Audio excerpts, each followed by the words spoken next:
जी, अस्सलाम वालेकुम। उम्मीद करता हूँ आप सब लोग खैरियत से होंगे। My name is Mohammad Mudassar and I am a PhD student. आज की वीडियो बहुत ही इम्पोर्टेंट होने वाली है। उसकी वजह यह है कि आज हम बात करेंगे रिसर्च प्रपोज़ल के हवाले से। रिसर्च प्रपोज़ल जो कि बहुत ही इम्पोर्टेंट डॉक्यूमेंट है और इंटीग्रल रोल प्ले करता है आपके एडमिशन प्रोसेस में। मेरी हमेशा यही कोशिश होती है कि थोड़े से थोड़े टाइम में आपको ज़्यादा से ज़्यादा इन्फॉर्मेशन दी जाए। हो सकता है ये वीडियो थोड़ी सी लंबी हो जाए। इस वीडियो में मैं अपनी डिस्कशन को 3 टॉपिक्स में डिवाइड करूंगा। पहला तो ये होगा कि मैं आपको बताऊंगा कि आपने रिसर्च प्रपोज़ल बनाते वक्त किन किन चीज़ों का ख्याल रखना है। दूसरे नंबर पर मैं आपको बताऊंगा कि आपने अपना टॉपिक कैसे सिलेक्ट करना है, क्योंकि बहुत सारे स्टूडेंट्स ये कहते हैं कि हमें नहीं पता कि हम क्या कौन सा टॉपिक सिलेक्ट करें, कौन सा एरिया हम चूज़ करें। लिहाजा मैं आपको बताऊंगा कि आपने कैसे ब्रेनस्टॉर्मिंग करनी है, आपने कैसे अपना टॉपिक सिलेक्ट करना है। और तीसरे नंबर पर मैं आपको बताऊंगा कि ये रिसर्च प्रपोज़ल का स्ट्रक्चर कैसा होना चाहिए। सबसे पहले ये कि आपने प्रपोज़ल बनाते वक्त किन किन चीज़ों का ख्याल रखना है। उसमें जो सबसे पहली चीज़ है वो है कि आपकी जो प्रपोज़ल की लैंग्वेज है वो सिंपल होनी चाहिए, वो इजीली अंडरस्टैंडेबल होनी चाहिए। बहुत सारे स्टूडेंट्स ये समझते हैं कि हम बहुत ज़्यादा डिफ़िकल्ट इंग्लिश यूज़ करेंगे तो प्रोफेसर जो है बहुत ज़्यादा इम्प्रेस होगा। ऐसा बिल्कुल भी नहीं है। हमेशा ऐसी लैंग्वेज यूज़ करें जो एक कॉमन, जो नॉर्मल इंग्लिश समझने वाला, बोलने वाला है, उसको भी समझ आ सके। आपका मकसद रिसर्च प्रपोज़ल बनाने का सिर्फ यही है कि आप जो प्रोफेसर है उसको समझा सकें कि मेरा ये पॉइंट है, मैं इस चीज़ पे रिसर्च करना चाह रहा हूँ। दूसरे नंबर पर अवॉइड द अननेसेसरी इंफॉर्मेशन। मैंने कुछ स्टूडेंट्स देखे हैं, वो जस्ट कॉपी करते हैं एक पेपर से और वो दूसरे पेपर में पेस्ट कर देते हैं। वो ये भी नहीं देखते उसमें क्या कुछ लिखा हुआ है। लिहाजा आप हमेशा टू द पॉइंट लिखें। आपकी वर्ड काउंट मैटर नहीं करते कि आपने कितने वर्ड्स लिखे, ये मैटर नहीं करते। आपने क्या लिखा है ये चीज़ मैटर करती है। लिहाजा आप उसको टू द पॉइंट रखें और सिर्फ रेलेवेंट जो चीज़ें हैं वो उसमें ऐड करें। और तीसरे नंबर पर इसकी फार्मेटिंग है। हमेशा इसकी फार्मेटिंग रिसर्च प्रपोज़ल की अच्छे से होनी चाहिए। फार्मेटिंग में क्या क्या चीज़ें आती हैं? फार्मेटिंग में आपकी लाइन स्पेसिंग आ जाती है, आपकी जो फ़ॉन्ट साइज़ है वो आ जाता है, आपके पैराग्राफ की लेंथ आ जाती है। मैंने कुछ प्रपोज़ल देखे हैं उनमें पूरे पूरे पेज का एक एक पैराग्राफ ही होता है। तो आपने ऐसा बिल्कुल नहीं करना। आपने 6 से 7 लाइनों का एक पैराग्राफ बनाना है ताकि जो पढ़ने वाला है उसको मुश्किल ना हो। उसके अलावा इनकी हेडिंग्स हैं, हेडिंग्स को आपने अच्छे से जो है वो लिखना है ताकि पढ़ने वाले को समझ आ रही हो, ये आपकी फ़र्स्ट हेडिंग है, ये आपकी सेकंड हेडिंग है, इस तरह से करके। और इस तरह की आपने छोटी छोटी चीज़ों को बड़े अच्छे तरीके से आपने उसकी फार्मेटिंग करनी है। और चौथे नंबर पर आपका रिसर्च प्रपोज़ल 1000 से 2000 वर्ड्स तक का होना चाहिए। इसका मतलब ये कि ना बहुत ज़्यादा लेंथी हो, ना बहुत ज़्यादा शॉर्ट हो। बहुत ज़्यादा शॉर्ट होगा तो शायद आप अपना जो आइडिया है वो अच्छे तरीके से शायद ना समझा पाएँ। अगर बहुत ज़्यादा लेंथी होगा तो उसमें जो जो पढ़ने वाला प्रोफ़ेसर है उसके लिए इश्यू होगा, क्योंकि उसके पास सिर्फ़ आप ही का तो प्रपोज़ल नहीं होगा, उसके पास काफ़ी ज़्यादा प्रपोज़ल होंगे। तो इसलिए आपको जो प्रपोज़ल है वो 1000 से 2000 वर्ड्स तक रखना चाहिए। अब मैं आता हूँ सेकंड टॉपिक की जानिब, जो कि है कि आपने कैसे अपना अपना टॉपिक सेलेक्ट करना है, कैसे आपने अपना एरिया डिफ़ाइन करना है कि मैं इस एरिया पे अपना रिसर्च प्रपोज़ल बनाऊँगा। जो कि बहुत सारे स्टूडेंट्स ये इशू फेस करते हैं, उनको नहीं समझ आ रही होती कि हम किस टॉपिक पे अपना रिसर्च प्रपोज़ल लिखें। अगर आपको ये समझ नहीं आ रही कि मैं किस एरिया पे अपना रिसर्च प्रपोज़ल बनाऊं, तो उसका सबसे बेहतरीन जो सलूशन है वो ये है कि आप अपनी जो फील्ड है उसके रेलेवेंट कोई किसी भी इंटरनेशनल जो इंस्टीट्यूशन है, कोई इंटरनेशनल अदारा है, आप उसकी वेबसाइट पे जाएं। उस पे आपको आपकी फील्ड के रेलेवेंट कोई ना कोई प्रोजेक्ट्स मिल जाएंगे जो वो अदारा कर रहा होगा। इसको मैं एग्जांपल के साथ समझाता हूँ। फॉर एग्जांपल, अगर आप इकोनॉमिक्स के स्टूडेंट हैं तो आप वर्ल्ड बैंक की वेबसाइट पे जा सकते हैं। अगर आप एग्रीकल्चर के स्टूडेंट हैं तो आप FAO की वेबसाइट पे जा सकते हैं। जब आप उस वेबसाइट पे जाएंगे तो वहाँ पर आपको उनके जो इंटरनेशनल जो वो प्रोजेक्ट्स कर रहे हैं, आपको उनकी डिटेल मिल जाएगी कि वो किस टॉपिक पे अपना प्रोजेक्ट कर रहे हैं। फॉर एग्ज़ाम्पल अगर आप इकोनॉमिक्स के स्टूडेंट हैं, आप वर्ल्ड बैंक पे जाते हैं और फॉर एग्ज़ाम्पल अगर आपको उधर से इंटरनेशनल ट्रेड का मिल जाता है, वो इंटरनेशनल ट्रेड पे प्रोजेक्ट्स कर रहे हैं, तो आप डिसाइड कर सकते हैं, अगर आपका इंटरेस्ट है इंटरनेशनल ट्रेड में, तो आप इंटरनेशनल ट्रेड डिसाइड कर सकते हैं कि मैं इंटरनेशनल ट्रेड पे अपना रिसर्च प्रपोजल बनाऊंगा, क्योंकि वो जो प्रोजेक्ट्स होंगे वही उस टाइम के हॉट इश्यूज होंगे। और टॉपिक ढूंढने का दूसरा तरीका ये है कि आपको रिसर्च पेपर्स पढ़ने पड़ेंगे। आप किसी अच्छे जर्नल को लें, उसके 2 से 3 पेपर पढ़ लें, आपको रिसर्च गैप उसमें से मिल जाएगा। आप रिसर्च गैप मिलेगा तो आप उसी पे रिसर्च प्रपोजल बना सकते हैं अपना। और तीसरे नंबर पर अपने काम को रिफाइन करने के लिए या अपने काम को और अच्छा बनाने के लिए, अपने रिसर्च क्वेश्चंस अच्छे करने के लिए, अपनी जो ब्रेनस्टॉर्मिंग करने के लिए, वो आप अपने प्रोफेसर के साथ भी डिस्कस कर सकते हैं। आपकी यूनिवर्सिटी में कोई ना कोई प्रोफेसर होगा, आप जो कुछ पढ़ के जाएं और पढ़ने के बाद आप उस प्रोफेसर के साथ डिस्कशन करें कि मैं इस चीज़ के ऊपर प्रपोजल बनाना चाह रहा हूँ, तो मुझे आप बताएं कि मैं किस तरह से इस चीज़ को कर सकता हूँ। और डिस्कशन से आपकी बहुत सारी चीज़ें क्लियर भी होंगी और आपको एक बहुत अच्छा जो है वो टॉपिक भी मिल जाएगा। अब मैं आता हूँ थर्ड और लास्ट पॉइंट की जानिब, वो है कि आपके रिसर्च प्रपोजल का स्ट्रक्चर कैसा होना चाहिए। आपको कौन कौन सी चीज़ें अपने रिसर्च प्रपोजल में ऐड करनी चाहिए। रिसर्च प्रपोजल में सबसे पहले आपका टाइटल आता है।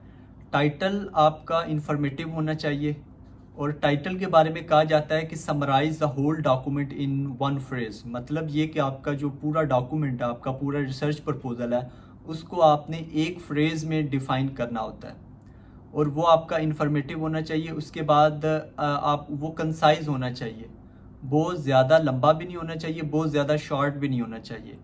10 to 15 वर्ड्स का आपका जो टाइटल है वो होना चाहिए। टाइटल के बाद दूसरे नंबर पर आता है इंट्रोडक्शन। अगेन इंट्रोडक्शन बहुत इंपॉर्टेंट है और इंट्रोडक्शन में आप अपना जो टॉपिक है उसको आप डिफ़ाइन करते हो, आप उसकी इम्पोर्टेंस बताते हो और आप अपना जो आइडिया है वो आइडिया आप पिच करते हो। इंट्रोडक्शन के बाद आता है आपके रिसर्च ऑब्जेक्टिव्स या रिसर्च क्वेश्चंस। ये दोनों तकरीबन सेम है, बस रिसर्च ऑब्जेक्टिव्स जो हैं वो एक स्टेटमेंट की फॉर्म में होते हैं, जबकि जो रिसर्च क्वेश्चंस होते हैं वो क्वेश्चन की फॉर्म में होते हैं। इनमें आप अपना बताते हो कि आपका टारगेट क्या है, आप क्या अचीव करना चाहते हो या आपके क्या गोल्स हैं। चौथे नंबर पर आता है सिग्निफिकेंस एंड कंट्रीब्यूशन। इसमें बेसिकली आपने बताना होता है कि आपकी नोवेलिटी क्या है आपकी रिसर्च के अंदर, आपने क्या नई चीज़ ऐड की है अपनी रिसर्च के अंदर। उसके अलावा आप इसमें ये भी ऐड कर सकते हैं कि किस तरह से ये नॉलेज गैप को फिल करेगी आपकी रिसर्च। और तीसरे नंबर पर आप इसमें ये भी ऐड कर सकते हैं कि किस तरह से आपकी फील्ड में ये कंट्रीब्यूट करेगी ये रिसर्च। पाँचवें नंबर पर आता है लिटरेचर रिव्यू। लिटरेचर रिव्यू में बेसिकली आप बताते हो कि पास्ट में जो रिसर्च पेपर लिखे गए उसमें आथर्स ने क्या क्या रिसर्च मेथडोलॉजीज यूज़ की, क्या ऑब्जेक्टिव्स थे और फिर उनके रिजल्ट्स क्या निकले। तो इस तरह से आप उनकी पूरे एक रिसर्च पेपर को आप 2 से 3 लाइनों में आप बता देते हो। छठे नंबर पर आता है data collection and research methodology. और मेथडोलॉजी बहुत इम्पॉर्टेंट है आपके रिसर्च प्रपोजल के लिए। डाटा कलेक्शन में आप बताते हो कि आप कौन सी टेक्निक यूज़ करोगे, आपका डाटा प्राइमरी होगा या सेकेंडरी होगा, उसके अलावा आपका रिसर्च एरिया क्या होगा, इस तरह की चीज़ें आती हैं। उसके बाद जो रिसर्च मेथडोलॉजी है, रिसर्च मेथडोलॉजी में आप बताते हो कि आप कौन सा मेथड यूज़ करोगे इस डाटा को एनालाइज करने के लिए। यूजुअली डाटा को एनालाइज करने के लिए बहुत सारे मेथड्स होते हैं, लेकिन आपने उसमें से सूटेबल जो आपका मेथड है वो आपने चूज़ करना है और उसकी आपके पास एक वैलिड रीज़न भी होनी चाहिए। और इवन जब आप अपने रिसर्च प्रपोजल में वो मेथडोलॉजी लिखें और उसको आप प्रॉपर साइटेशन दें आप कि ये फ़लाँ पेपर में ये सेम डाटा था, जो डाटा की जो नेचर थी वो सेम थी, तो इस वजह से मैं ये रिसर्च मेथडोलॉजी ये वाला मेथड यूज़ कर रहा हूँ। सातवें नंबर पर उसमें आप टाइमलाइन ऐड कर सकते हैं। टाइमलाइन में अगर आपकी डिग्री 4 साल की है फॉर एग्जांपल और उसमें 1 साल आपका कोर्स वर्क है और 3 साल आपकी रिसर्च है, तो आपकी जो भी रिसर्च है आप उसको उस हिसाब से 3 साल के हिसाब से आप उसको डिवाइड कर सकते हैं, जैसा कि आप इस पिक्चर में देख सकते हैं।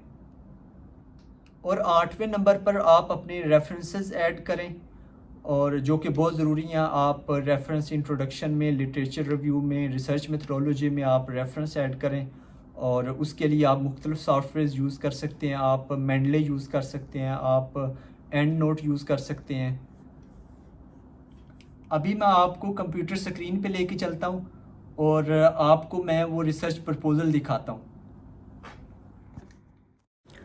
जी, तो ये एक रिसर्च प्रपोज़ल है जिसका टाइटल है economic and environmental benefits of agro photovoltaic technology and it's water energy and food nexus.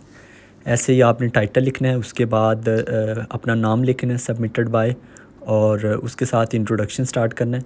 यहाँ पे कुछ लोग अब्स्ट्रैक्ट भी लिखते हैं, अब्स्ट्रैक्ट लिख लें वो भी ठीक है, अगर नाम भी लिखें तो फिर भी ठीक है। आप इंट्रोडक्शन से भी स्टार्ट कर सकते हैं।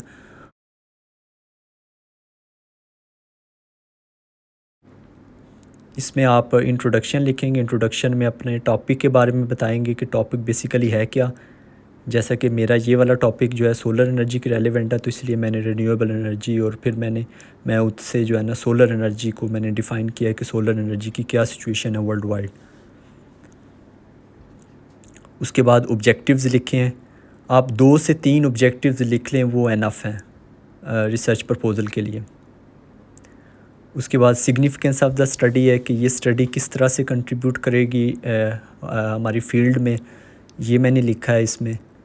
उसके बाद data collection and research methodology है कि मैं डाटा कैसे कलेक्ट करूँगा और मेरी मेथडोलॉजी क्या होगी।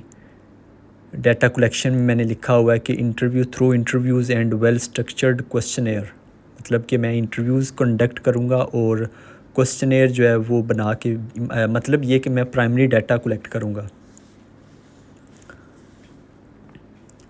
और simple random sampling technique use करूँगा। उसके बाद ये रिसर्च मेथडोलॉजी है जिसमें ये जो मेरा फर्स्ट ऑब्जेक्टिव था इकोनॉमिक एंड एनवायरमेंटल असेसमेंट, उसका उस पे मैं बेनिफिट कास्ट रेशो जो है वो मैं कैलकुलेट करूँगा। उसके बाद इंटरनल रेट ऑफ रिटर्न निकालूंगा, ये उसका मैथमेटिकल मॉडल है, average profit benefit minus cost. तो ये मैंने जो मैथमेटिकल मॉडल है उसको भी एक्सप्लेन कर दिया है। और उसके बाद ये नेट प्रेजेंट वैल्यू का फार्मूला लिख दिया है, बेनिफिट कास्ट रेशो का लिख दिया। अभी ये सेकंड ऑब्जेक्टिव है energy water and food nexus, तो ये उसका मैथमेटिकल मॉडल है। और मैंने बेसिकली ये इकोनॉमिक्स को मेरा बैकग्राउंड इकोनॉमिक्स है तो इसलिए मैंने इस तरह से लिखा। आप अपनी फील्ड के मुताबिक लिख सकते हैं, इसके मॉडल जिस तरह भी बनते हैं। उसके बाद ये यहाँ पे टाइमलाइन है, टाइमलाइन पे देखें मैंने 22 से 24 तक लिखा है, मतलब ये कि 3 साल का मेरा रिसर्च वर्क है, मैंने उस हिसाब से इसको मतलब कि ये बना दिया। उसके बाद लास्ट पे रेफरेंसेस हैं जो कि आप ऐड करें लाजमी, ये भी बहुत ज़रूरी हैं आप, ताकि प्रोफेसर को ये पता चले कि इसने जो है ये पेपर्स पढ़े हैं। आल दो कि आपने नहीं पढ़े होंगे, सारे पेपर तो नहीं पढ़े होंगे, लेकिन आप जो है ना एक एक लाइन जिस भी पेपर से आप उठाएं आप उसका रेफरेंस दें, साथ उसकी जो है ना बिब्लियोग्राफी लिखते हैं लास्ट पे। जी, तो ये थी आज की वीडियो। अगर आपका कोई भी क्वेश्चन हो तो आप कमेंट कर सकते हैं और मैं कोशिश करूँगा मैं उसका आंसर करूँ। तो मिलते हैं नेक्स्ट वीडियो में, तब तक के लिए इजाज़त दीजिए। अल्लाह निगहबान।